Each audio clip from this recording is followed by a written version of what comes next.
दोस्तों नमस्ते। मैं आपको आज दो खबरें दिखाने जा रहा हूं और दोनों खबरें बड़ी महत्वपूर्ण हैं। पहली खबर दिखा देता हूं। महाविकास आघाड़ी की तरफ से एक निर्णय लिया गया और वह निर्णय था महाविकास आघाड़ी आने वाले सरकार में डिप्टी सीएम का पद मुस्लिम समाज को देने वाली है। खबर देख लीजिए। ऐसा निर्णय महाविकास आघाड़ी ने ले लिया। उद्धव ठाकरे, शरद पवार और कांग्रेस के नेता मिलकर यह निर्णय लेते हैं। मेरे मन में एक पहले विचार आया कि ये बैठकर सीएम किसको बनाना चाहिए इसका निर्णय अब तक नहीं कर पाए, पर डिप्टी सीएम किसको बनाना है इसका निर्णय तो कर लेते हैं।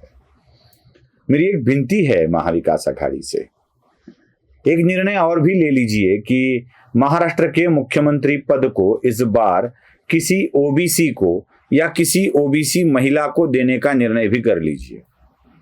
तब लगेगा कि आप अच्छा काम कर रहे हो, कुछ अच्छा दिखा रहे हो। लेकिन ये नहीं करेंगे क्योंकि मुख्यमंत्री पद तो शरद पवार को अपनी पुत्री के लिए चाहिए। जब महिला की बात हो तो पुत्री के लिए चाहिए, और कोई बात हो तो हो सके तो रोहित पवार का नाम भी पवार चला लेते हैं। ऐसा न हो कि उम्र के 86-87 की उम्र के पड़ाव में शरद पवार खुद ही बोल दे कि चलो कोई नहीं तो मैं ही बन जाता हूं मुख्यमंत्री। कांग्रेस में तो न जाने कितने नेताओं की लाइन लगी है, मुख्यमंत्री पद के लिए लालायित है। कांग्रेस के पृथ्वीराज चौहान, बाला साहेब थोरात, या और कहीं पुणे के अपने जो दूसरे नेता है जो भोर से चुनकर आते हैं, अनंतराव थोपटे। वहां दलितों को मुख्यमंत्री पद मिलना चाहिए ऐसी मांग कर कर राउत भी नागपुर वाले बैठे हैं कि मैं भी मुख्यमंत्री बनूंगा। इधर शिवसेना में उद्धव ठाकरे का नाम चल रहा है, नहीं तो रश्मि ठाकरे का आएगा, नहीं तो आदित्य का आएगा। कुछ नहीं चला तो संजय राउत भी चल लेते हैं, ऐसा भी चल जाता है। ये मुख्यमंत्री पद तो तय नहीं कर पा रहे हैं, डीसीएम पद का तय कर रहे हैं। डीसीएम के लिए कौन होगा भाई? मुसलमान। कहां से मुसलमान लाओगे? कौन सा नेता लाओगे? कांग्रेस से लाओगे या दो डीसीएम बनाओगे और दोनों मुसलमान बनाओगे?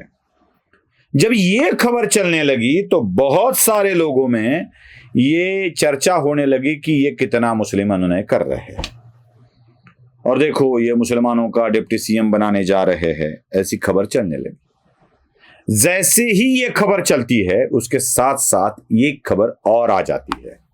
वह खबर भी मैं आपको अंग्रेजी या मराठी या हिंदी अखबार वाली दिखा देता हूं। और कई लोगों ने मुझसे पूछा कि यह खबर क्या सही है? खबर यह है कि मदरसों के टीचर्स को अब उनका वेतन बढ़ा के दिया जाएगा। किसी खबर में ये ट्रिपल कर दिया गया है, किसी खबर में ये डबल कर दिया गया है, अलग अलग जानकारी है।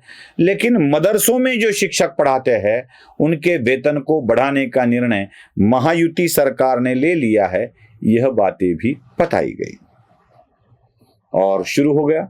देखो, पहले उद्धव ठाकरे बोले अगर यही निर्णय हम ले लेते तो क्या होता, हमको मुस्लिम अनुनय बता दिया जाता, हमको मुसलमानों का मसीहा बताया जाता, हमको ये लव जिहाद, लैंड जिहाद, वैसे एजुकेशन जिहाद में डाल दिया जाता। और सच भी तो है। अगर यही निर्णय उद्धव ठाकरे, शरद पवार या कांग्रेस की सरकार ले लेती तो ये सारे यही बोलने लगते ना, भारतीय जनता पार्टी के नेता। और भारतीय जनता पार्टी, शिवसेना के लोग मदरसों के शिक्षकों का अगर मानधन, वेतन या कुछ और बढ़ाने की चीज निर्णय कर लेते हैं तो इसे कैसे देखना चाहिए? तो मुस्लिम डीसीएम बनाने के निर्णय पर एक काउंटर अटैक के लिए इस निर्णय को इस्तेमाल किया गया और शुरू हो गया झगड़ा दो पार्टियों के बीच में। असल तो मुद्दा यह है कि क्या मदरसों के शिक्षकों का वेतन बढ़ाया जाना आवश्यक था? क्या मदरसों को अनुदान देना आवश्यक है? क्या मदरसों में कुछ चलाया जाना आवश्यक है? क्या हिंदुत्व का यह पराभव है? क्या मुस्लिम का अनुनय हो रहा है? तो जरा इस निर्णय को भी समझ लेते हैं। जैसे वक्फ बोर्ड के मामले में हुआ ना, वक्फ बोर्ड में सरकारी दखलंदाजी, सरकारी ऑडिट चले इसलिए कुछ पैसे दे दिए और उस पर नियंत्रण ले लिया, सर्वेक्षण का मामला ले लिया, ये हो रहा है। वैसे मदरसों में भी पढ़ा रहे शिक्षकों को वेतन बढ़ाकर दे दिया है, दखलंदाजी भी होगी। लेकिन यहां बड़ा लेकिन है, और ये बड़ा लेकिन क्या है? मदरसों में जो शिक्षक विज्ञान, गणित, अंग्रेजी, तंत्र ज्ञान सिखाते हैं उनको ही वेतन दिया जाएगा, उनको ही। मतलब जो सरकारी नियमों के अनुसार डीएड, बीएड जैसी शैक्षणिक अर्हता धारण करते हो और जो टेक्निकल आधुनिक शिक्षा देते हो, उन लोगों को ही वेतन दिया जाएगा। मदरसों में धार्मिक शिक्षण देने वाले शिक्षकों को कोई वेतन नहीं दिया जाएगा। अगर मदरसों में धर्म की जगह कुछ अलग चीजें सिखा रहे हो, अच्छी चीजें सिखा रहे हो, तो ये आवश्यक बन जाता है और सरकारी नियमों के अनुसार ही उनको यह वेतन दिया गया है। लेकिन फिर भी सवाल वहीं पर आकर खड़ा हो जाता है, क्या इस तरह से मदरसों के शिक्षकों को वेतन बढ़ाकर देना और अपने आप को हिंदुत्ववादी कहना आवश्यक है? अगर मुसलमानों के बच्चे अंग्रेजी सीखना चाहते हैं, विज्ञान सीखना चाहते हैं, मैथ सीखना चाहते हैं, तो आ जाए इन स्कूलों में।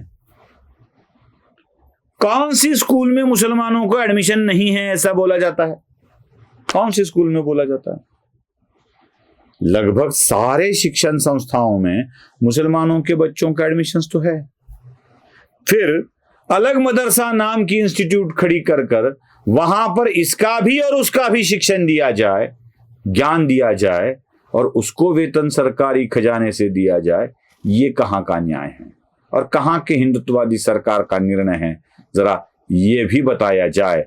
बस काउंटर अटैक आप करते रहो, लेकिन ऐसा भी मत करना कि हिंदुत्ववादियों के विश्वास को आप गंवा बैठो। नमस्ते।